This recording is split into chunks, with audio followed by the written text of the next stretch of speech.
We're recording. We are not going live. Hey guys, it's Skylar Skytana here again for my new little thing that I am doing. I want to start doing the cliche wrap-up type videos of my months here, and because I'm deciding to do this for only May here, and I completely missed April because everyone was missing things in April. April was just I got a lot of reading done in April. I got a lot of reading done this month too, for mainly the reason of me not being able to leave at all, and just having to stay home and just read and do nothing else of the sort. So here is going to be my first ever monthly wrap up with April and May kind of combined here, because it's like the 23rd when I'm recording this. So, and it'll be coming out a few days here. So it's going to be my last upload of May. So why not? I know for sure I am not going to finish a book. I might finish one more book at the end of this next week. We'll see, but hey. Video editing Skylar here. It is currently the 31st of May. I kind of dropped the ball on these videos, not gonna lie. Oops. I decided to change up how I edit my videos, so I'm just starting to figure out how to use that and do some cool other things with that. So I kind of didn't get this done in time. So yeah, I'm gonna be popping up every once in a while here. Maybe, we'll see. This might be the last time. I did in fact finish that book that I was talking about. I will introduce them, I think at the end of this video, I think is when I did that. I can't remember. So yeah, very much dropped the ball on getting this out. I think it's going to be coming out hopefully the 1st of June. So I guess it kind of works for a wrap up type video because it's first of the month. We're doing stuff. Yeah. So let's get back into it. For now, I know for sure I'm not going to finish one of the books that I'm reading right now because she's a good 600 pages in ye old Victorian England time. So yeah. So taking up almost entirely my whole month of April was my reading of It by Stephen King. I went ahead and gave it a nice old 4 out of 5 stars, mainly because it wasn't the best work that I've read of his, and at the same time it wasn't the worst. Everything in there was kind of like nice and stuff, but some of the characters, it's 1,000 pages, so things are going to start running together and kind of meshing into one another. So I thought there wasn't that much of characterization going on. The spooky, scary stuff that was in there was more of like a gory body horror type of scary, which still like repulsed me to no end. King did a very good job with all of the descriptions and stuff like that. There are some like descriptors that make you cringe when you're reading it, and you can't stop cringing at it for a few hours afterwards. I'm still worrying about that with the book that I just recently finished. There was something about paper cuts in there and like paper cuts on the eyelids, and I'm still kind of like freaking out about that right now because paper cuts are just ugh. But anyway, getting off topic. It took up most of the month of April, but I did get another few books done within the last week of April, because I finished it on the 21st. So I finished 2 more books after I completed it in the time of April. The next one that I completed was my book of the month pick.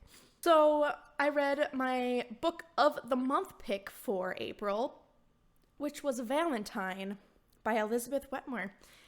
And I gave that a good old 3 out of 5 stars. A solid read, I'll say. The characters were really cool.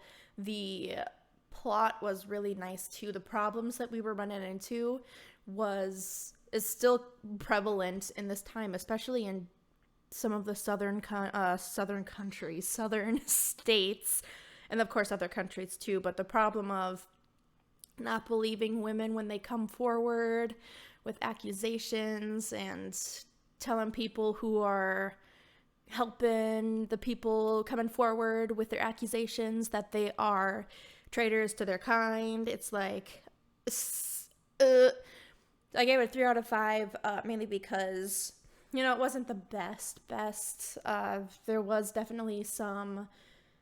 It wasn't a long story. It's like 300 pages. It's a normal story length. But the way Wetmore writes, she didn't put any quotes around any of the dialogue pieces that were going on, which I get is a stylistic choice that some people make, and it works for some stories. But for a narrative in which she was writing, it didn't help at all to help convey who was actually talking and what was in your head, because we would switch from perspective to perspective every chapter. So it was just a little hard to follow that. And speaking of like the perspective things, some of them weren't needed, or some of them weren't as strong as others. Like we had, I think it was 1 or 2 chapters with Ginny, and she doesn't come up ever again. I don't know why we needed to see what was going on with her little road trip trek around the country, running away from her problems. We know that's what she was doing because of what the people in the town were talking about. So I didn't think that was needed. There was just those little types of stylistic choices, which made it be that 3. I think I rated it a 3.5 stars out of 5, actually. That's just what brought it down. And the last book of April that I read, I finished it 3 days before April was complete, was The Radium Girls, The Dark Story of America's Shining Women by Kate Moore. I know I got like 2 Moores in a row there. So this Radium Girls story talks about the plant in New Jersey and the plant in Illinois of the radium dial of the Illinois one, and the U.S. Radium Company for the New Jersey. And it's just the tale of how these companies got away with destroying these girls' lives, killing them, poisoning them for a profit, and saying that we don't have to take care of them. We could just throw away lives for profit. And these cases were what kind of striked all of OSHA's beginnings, and saying workers need rights too. And with not only that, but the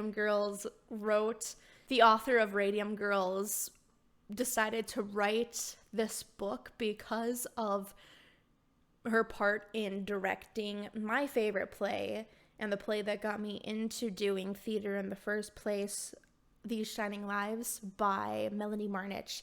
And she said after working so hard on that story, she wanted to look more into the details of it and bring the people to life, because she noticed there was a lot of writing on the case itself, and of the girls being characters in a case. There was nothing really talking about all of these girls as people, talking about their lives and their personalities. So Moore decided to try to pull out that story more and not have the girls' lives be overshadowed by the court cases. And she did such a phenomenal job, not only because this is one of my favorite stories of all time, but just because she had such a great way of having a narrative but using history and real words. I gave it 5 out of 5 stars. I loved the reading of that. I just flew through those pages so fast. I'll say, if you want to read some historic nonfiction, but in a way that makes it kind of go fast because it's like a fictitious book, pick up this one because it's such an important tale. It's something that still it's something that holds so much importance in our history as a country, and all of us workers who are getting the choice. I had the choice to not work or work during this pandemic, and keeping us all safe and that stuff, and basically all of the rights that we know now is because of this story. I'd say pick it up. Hoo dang, she's a good book. So with that, we're finally moving on to a very good month, I'd say. The month of May. This book was Agatha Christie's The Last Seance, Tales of the Supernatural. So this is a conglomeration of a few of Agatha Christie's supernatural tales and just kind of spooky stories that she wrote. Some of them follow her character Poirot. I never know how Poirot. I might want to say, I don't know French all that well, so which is a character that she uses in her novels a few times. He appears sometimes in this, but all the stories don't connect to each other at all. They're just standalone things. And overall, as a book, I gave it a 2 out of 5 stars because some of the stories just weren't all that good. It was kind of a disappointment because I wanted to start reading a lot more Agatha Christie, and because I liked her when I had to read, and then there were none. I think that's what it was, for 10th grade. And I liked it, and I want to keep reading some of her stuff. Of this book, at least, of the little short stories, because they are short, they're mostly 10 pages long. And so there wasn't a lot of time to help build up the stories and the characters and everything to make it feel real. The only story that I liked in here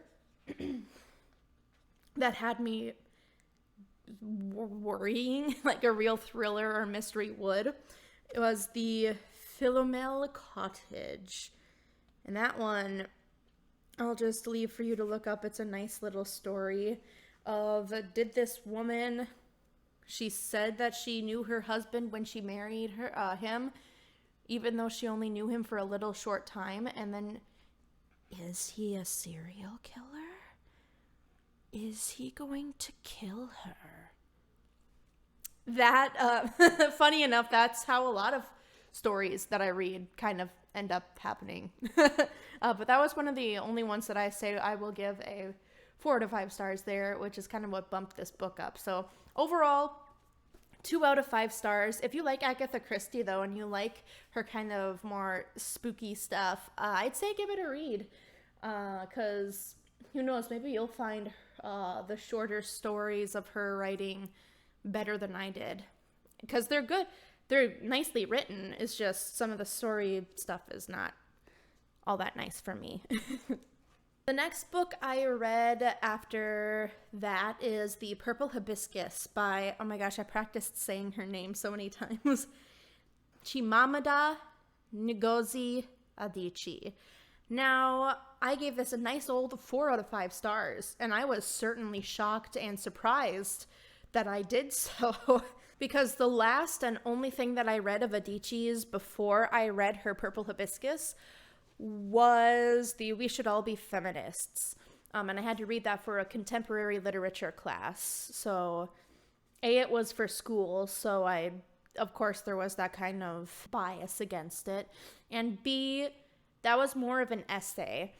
And essays, especially essays which are trying to push ideas, even if the ideas and the themes are super great and we should listen to them, I find them a little heavy-handed sometimes, and so I don't like them. And since that was the only thing that I read of Adichie's, I thought that I should try to read another one.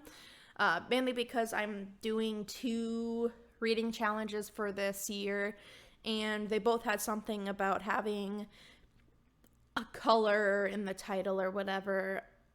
So I found her Purple Hibiscus. I'm like, wow, purple's a color. It's my favorite color. And boy, I loved that novel. It was so good. the the way that she writes the problems that go on in the family and the country in general. It takes place in Nigeria, if you don't know, and follows this one family that's rich because the father has some dealings with not only like the priests and stuff, but with the newspapers and factories and everything like that. He's kind of like on the upper ring of being a little sketch. And then their aunts and cousins live in squalor in a place where it has their power and water shut off for months on end and stuff. It was a very good juxtapositioning of both of those and a real nice eye-opener to how life is so different for people who are so similar. I really enjoyed that, and the way that she handled all of those things that made me so angry when I was reading them. I'm not going to talk about a lot of it because you could read it if you want to figure that out, but there's a lot of abuse that happens in the family from the father, mental, physical.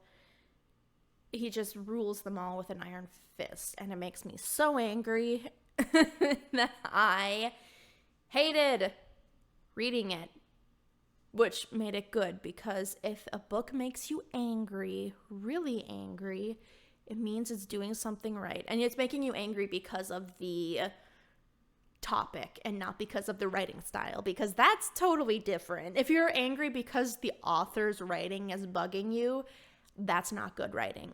So overall, I gave it 4 out of 5 stars. Great read. Moving on to the next one. And that next one is going to be Silver in the Blood by Jessica Day George. Overall, I gave that a 2.5 stars out of 5. Now, this was the first real YA book that I've read in a little bit of time. I've read James Dashner. I'm reading his 13th reality series right now, and that's technically a YA, so I haven't read it in a few months at least, because I left that book at home. So Silver in the Blood was the first YA fantasy book that I kind of delved into, and I wanted to like it. I, in fact, really enjoyed the beginning of it, but as soon as we got to the actual fantastical part of being in Romania, it kind of went, I don't want to say downhill. I think it just kind of was going up, and then it just kind of sat at the peak for a little bit for the rest of the book, actually, which is sad because I really, really wanted to like this book. She didn't, and I feel so bad about saying it because George said in her author's note at the end that she visited the place, the setting of the book in real life, and she said she wanted to try to capture that feeling in her writing. But to me, I don't think there was a lot of descriptions given of the area where these characters were. Not only of like their outside areas, but the houses that they go into too. It's just, there's no descriptions of where they are. A time just kind of rolls. And she also wrote in her author's note that she was originally going to write this book to be in modern times, but she decided to set it back in the 1800s. But it kind of shows that she wanted to write this in modern times because the characters, they were not acting as though they were in the 1800s. They weren't acting modern for that time. They were acting more like the teenagers would this time. I think there was just too much, the girls were too aloof. Even if girls are aloof in the 1800s, they likely don't push around guys. That's just a social norm that wasn't broken all that much back then. Of course, sometimes it would be, but for the most part, aloof girls and fun girls back then would not carry fans to fan themselves all the time or something. So she just didn't do a good job of embodying the setting, both time and place, which I felt really bad for. But other than that, the plot was really interesting. It kept me going. I enjoyed it. So that's what gave it a 2.5 out of 5, because if you can't nail down the setting of a book, it's really hard for the plot to settle in and be able to be as good as it can be. You have to get that setting down first before you can have a good book, in my opinion. The next book that I read in this wonderful month of May was I, Robot by Isaac Asimov, and I gave that a nice old 4 out of 5 stars.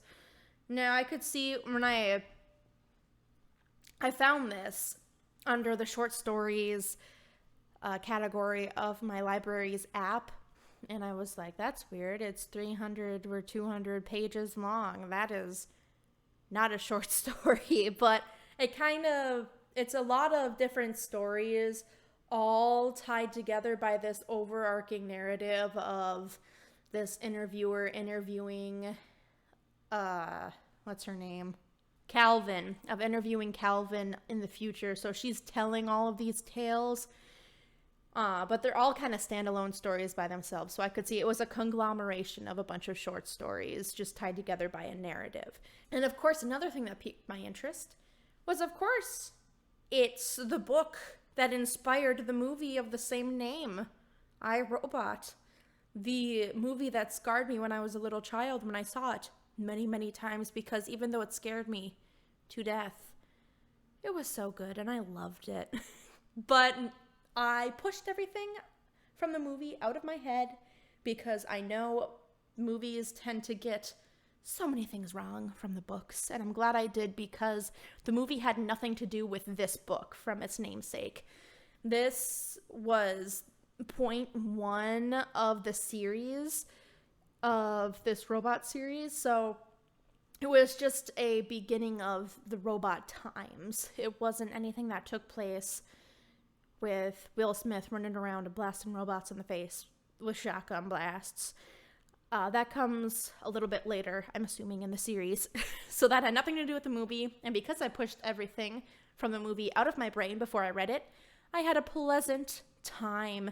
I'm not a big sci-fi reader. I don't really like sci-fi all that much. The jargon that comes with it goes over my head a lot of the time, which in this book, a lot of the short stories were using words and phrases for things that I understood what they stood for. It just would tie me up sometimes. And the way the world building is kind of different, because I'm more of a fantasy person than a sci-fi person. So the world building from sci-fi is a lot different than world building for fantasy, but at the same time it's not. I don't know, it's weird. I'm not a sci-fi reader is what I'm saying, but I still enjoyed this book. I still enjoyed all of these short stories, and I still gave it a nice 4 out of 5 stars. And moving on to this last book that I just finished this morning, actually, because who doggy. I finished up My Lovely Wife by Samantha Downing, the talk of the town, the debut novel for Downing. And when I read what it was about, I was so excited. I put my hold on for the book whenever it was released on my library app. And as soon as I got it, I tore into it, and then I stopped tearing and was forcing myself to read it. Because for 256 pages, it was a slow climb to that climax. A slow climb. The characters weren't really that well developed, I'll say. I didn't have any empathetical feelings towards them. I didn't care what was happening with them. It was just family drama, and then the family drama being okay, and then the family drama coming back, and then all of a sudden you hit this sharp decrease, and the climax goes, and you're like, I read 100 pages this morning because I just couldn't put it down, which is really sad because it took 256 pages to get to the point where I wanted to keep reading. If it wasn't for me being a fickle, snickle little wanting to read and see books to the end, I would have not finished it. You know, I would have put it away because I just wasn't having fun reading it until page 200, and I think it was 280 or something when the climax really started kicking up. And that was a nice climax. I enjoyed reading that fast pace. That 100 pages went by fast, and then at the end we just kind of fell. Not fell, we smashed right into a brick wall, and all of our organs shifted up against our bodies because it just stopped. It ended. Now, I said in my review on Goodreads that endings are the worst part to write for writers because endings are always very hard to do because you are stopping something that you built so much on, and it's just really hard sometimes. And this book, I don't think did a very good job of that because it came down to this standoff basically, and then I don't want to spoil anything, so I'm not going to say anything, but then something happens, and then all of a sudden everything's fine. Like all of a sudden it's just like epilogue. Okay. It's just everything's fine. Everything turned out dandy in no time at all, when in reality you would at least be in jail for a good old time before things got sorted out, because the U.S. judicial system is a little bit slow on getting people in and out of prison. Just know that this was done, I want to say a good 3 days probably before everything went down, so not meaning anything with this. So just the way that it kind of like stopped and didn't do anything else at the end made me very disappointed. I was very disappointed with this read because I was looking forward to it. The plot sounded very cool in the synopsis. I love the idea. I'm like, couple murdering people to keep their marriage together? That sounds great. Let's read. But it didn't turn out to be what I had expected. I don't think I actually said what I rated that book. I rated it 2 out of 5 stars because of all the things that I said there. Okay, bye. So that has finished up what I read for the past few months. Right now, I am in the middle of reading Charles Dickens' Bleak House. There we go. Bleak House. That is about, this is about another case, legal case that has been fighting on for 50 years, more than 50 years. I still don't know what the case is about because they haven't told me yet. I did meet some kooky characters so far, and there is a mystery brewing. I am smelling it in these pages here. So I am 105 pages through with this book. Definitely not going to be finishing this one before the month is out. No, the other book that I am in the middle of reading right now, I might finish because I think I just read 40-something pages, like right now. It is, of course, when I realized that it was past the release date of this baby, I was like, oh dang, let me get it off of Barnes & Noble. And then I decided against getting the signed copy because maybe I could get them to sign it when I see them. Maybe if I see them. I don't know. It is the last podcast on the left, the last book on the left. That serial killer book that everyone is talking about. Not everyone is talking about it. I don't know. I was excited to finally get my hands on this because last podcast, I listened to it before I go to sleep. It's a bad thing, I know. I listen to death and aliens before going to sleep each night, and my dreams are just fine, thank you. And they said that they were writing a book 2 years ago, when they were in the process of writing a book, I think. I was ecstatic. I was so excited. I didn't expect this. It's a big book. I expected something like, I honestly expected this size of a book from them, because if you think of conspiracy books and stuff on this topic, they're thick and they're boring. But no, it is a hardcover, vinyl pages, and heckin' dang, it's illustrated. I just finished the first chapter, actually just a little bit ago. So right now I'm on page 43. This is the one that I might finish by the end of the month. We'll see. I'm just tearing through it because I'm having a heck of a time reading about serial killers again. Anyway, you guys, that is going to wrap up my wrap up. Thank you for watching. If you liked, please like. If you want to comment, please comment. Subscribe so that you know when I will update, if I do, because holy, my schedule has just been a little messed up lately. Don't have an intro, still a little bit rambly. So sorry about that, guys. Thank you. Catch me on Goodreads. Read my reviews. They're kind of good, I think.